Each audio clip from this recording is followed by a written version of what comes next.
Yo, what's up guys? It's Noah here. And in today's video, I'm going to be talking through a couple NBA player props I like on Prizepicks for tonight's slate on Saturday, December the 9th. Now, for tonight, guys, we have just one game. It's the in-season tournament championship game between the Lakers and the Pacers. This is the only game happening on Saturday. So, just a one-game slate. Obviously, on a one-game slate, there's not going to be a ton of props to choose from. I mean, when you only have one game, there's only so many options. But I was able to find two early props that I did like for Saturday night's championship game. 2 points props we're going to be taking a look at. So before we talk through these two plays, as always, if you guys do enjoy these Prizepicks videos, if they do help you out, make sure you hit that like button down below, hit that subscribe button if you have not yet. And if you guys are new to Prizepicks, if you don't have an account on Prizepicks, you can sign up for Prizepicks linked down below in the description, or just use that promo code NOAH when you do sign up, and you will get your first deposit matched up to $100 when you sign up for Prizepicks with my promo code. Also, do want to shout out Sleeper because we have a partnership with Sleeper as well. And if you guys don't have an account over on Sleeper, you can sign up for Sleeper using that promo code NOAH. Get your first deposit matched up to $100 when you sign up for Sleeper with my promo code. Now, if you don't know what Sleeper is, they're an app similar to Prizepicks, similar to a lot of these other DFS pick'em apps you see around the industry. Sleeper is focused on player props, player projections. You're picking over, under on player projections. And on Sleeper, they do offer some higher payouts. So they're a little bit different. They offer a dynamic payout system, which allows them to put props up that some of these other sites can't offer. Like for example, with Prizepicks, the payouts don't change whether you take the over or the under on a certain prop, at least for the most part. There are certain scenarios where the payouts will change, but for the most part, whether you take the over or the under on a prop, on Prizepicks, the payout doesn't change. Well, on Sleeper, the payouts do change whether you take the over or the under, but that allows Sleeper to offer props with some high payouts. So, for example, with NBA, you can take double-double props. You can take triple-double props on Prizepicks. You can on Sleeper, get some high payouts for those. And Sleeper does allow you to make up to an 8-pick entry. They allow you to win up to 100x your money. So if you're one of those people that likes to chase those high payouts, you can do that over on Sleeper. And if you guys want to check out Sleeper, if you don't have an account over there, you can sign up, use that promo code NOAH, and get your first deposit matched up to $100. But yeah, guys, we got two props to talk about for Saturday night's game. Friday night, man, it was frustrating. I really felt good about the two plays we gave out on YouTube Friday night. We did hit the over on Nick Claxton fantasy points, 33.5. Claxton finished with 36 fantasy points, despite the game being a blowout. He did get subbed out early, but luckily was still able to go over his fantasy score. Unfortunately, Triple J, Jaren Jackson Jr. did not go over his fantasy score. We took him over 33.5. I think he finished with like 28 fantasy points. Came up just short. He lost minutes because it was a blowout. He got subbed out like 5 minutes left in the game. The Grizzlies were down by like 25.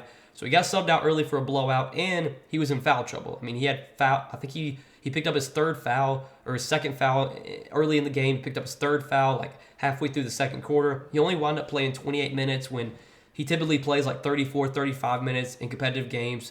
Foul trouble, cost him, and it was a blowout. So it was kind of, two things killed Triple J on a Friday night, which was frustrating. Felt really good about those two plays, but we got another game to talk about for Saturday. I will say I would recommend playing a little bit lighter today, just because, again, it's a one-game slate. There's just not a ton of props to like when it's only one game.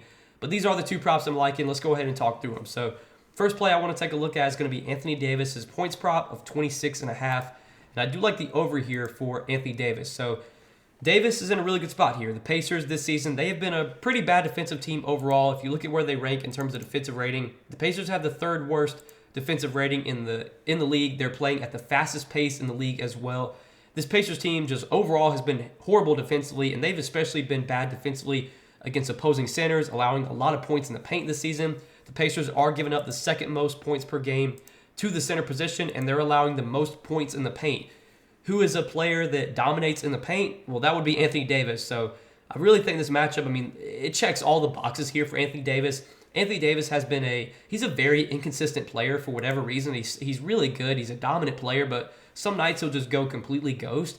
But he's shown some consistency lately. He has gone over this points prop in 4 out of his last 5 games.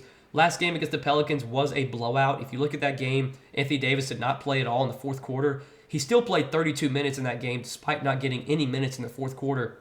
And if you look at their game against the Suns, that game was competitive, and Anthony Davis wound up playing 39 minutes in that game. So clearly, the last two games, the in-season tournament games, the Lakers have been treating these games very seriously. Like, they clearly are going all out to win these games. Anthony Davis played 39 minutes in that game against the Suns, 32 minutes last game against the Pelicans, despite not getting any fourth quarter minutes. He was on pace to play like almost 40 minutes last game, had the game been competitive. This game against the Pacers, it does project to be competitive. Right now, the spread is sitting at 4.5. Obviously, any game could be a blowout. I'm not expecting this game to be a blowout, but any game can be a blowout. But if we assume AD's playing his full minutes here, I do like this over of 26.5 points, and it's such a good matchup against a team allowing the most points in the paint this season, against a team allowing the second most points per game to the center position. I know AD in the past has had a lot of big games against the Pacers if you want to factor that in. On DK Sportsbook right now, Anthony Davis, he is heavily favored to go over this points prop, minus 135, favoring the over here. So I do like this play quite a bit. More than 26.5 points is going to be the first play we take tonight for Anthony Davis. And then the second play I like to pair with that on the Pacers side, we're going to look at Buddy Hield's points prop of 13.5, and I also like the over here for Buddy Hield. So Buddy Hield, he has been starting as of late. Obviously, as you can see, that has not resulted in him having a ton of great scoring games. But if you look at these games where he did not have good scoring games, it was just because he shot the ball poorly. In that game against Portland where he had 9 points, for one, he only played 24 minutes, but he also shot just 3 for 10 from the field. In that game against Miami, the first game here, he did play 31 minutes in that game, had 12 points, but he also shot 5 for 16. In this game against Miami, he only played 24 minutes, shot 3 for 7, had 7 points. But then in this game against Boston, we saw Buddy Hield get up to 32 minutes, had 21 points.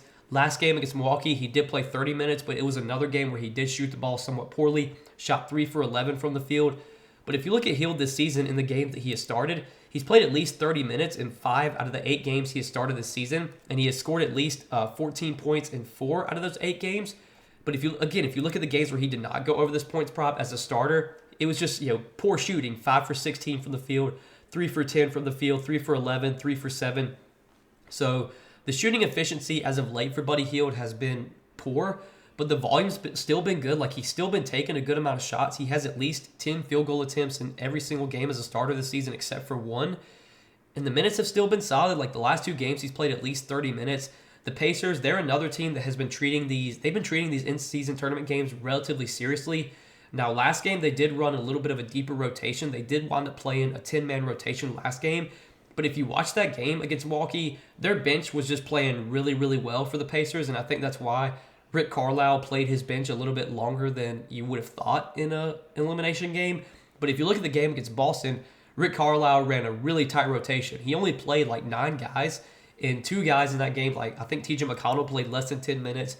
Andrew Nembhard played less than 10 minutes in that game against Boston. Buddy Hield got 32 minutes in that game. I think we're going to get 32 minutes from Buddy Hield here. We know he's a player that's going to shoot the ball when he's on the floor. And where does Buddy Hield do a lot of his damage scoring-wise?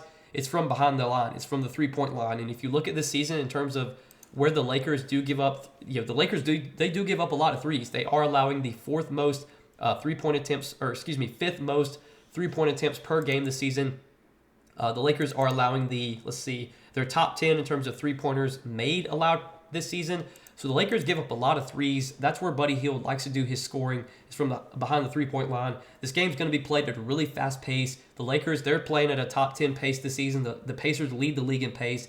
Both these teams like to run up and down the floor, and Buddy Hield typically thrives in those fast-paced games, especially when teams can't get back on defense. When Hield can get he can get to his spots behind the three-point line. That's usually where he likes to do a lot of his scoring. And I could see him getting a lot of threes up in this matchup. That's where the Lakers have been vulnerable this season, giving up a lot of threes. So I do like Buddy Hield to put up more than 13.5 points here. Very similar to the Anthony Davis prop. This prop is also heavily favoring the over right now. On DK Sportsbook, Hield is minus 135, favored to go over 13.5 points. So these are 2 early props, guys, that I do like for Saturday night's in-season tournament championship game between the Lakers and the Pacers. Again, this is the only game that we have on Saturday night, so I would recommend betting a little bit lighter tonight since it is just one game. But this should be a fun game. I'm hoping the Lakers win. I'm a Lakers fan, so I would like to see them win this game. But it should be a fun one regardless. Hopefully, both these guys can go over their points props, and we can cash this 2-pick entry for tonight. But as always, guys, I do appreciate you watching the video and supporting the content. Hit that like button down below if you guys did enjoy. Hit that subscribe button if you have not yet. And again, If you guys do not have an account over on Prizepicks, you can sign up for Prizepicks linked down below in the description, or just use that promo code NOAH when you do sign up, and you will get your first deposit matched up to $100 when you sign up for Prizepicks with my promo code. But that's all that I got for tonight, guys. Good luck on this Saturday night slate. Hopefully we get a good game tonight between the Lakers and Pacers. Should be a fun one. I'm excited to watch this game. But yeah, best of luck tonight, guys. We'll see you in the next video. Peace.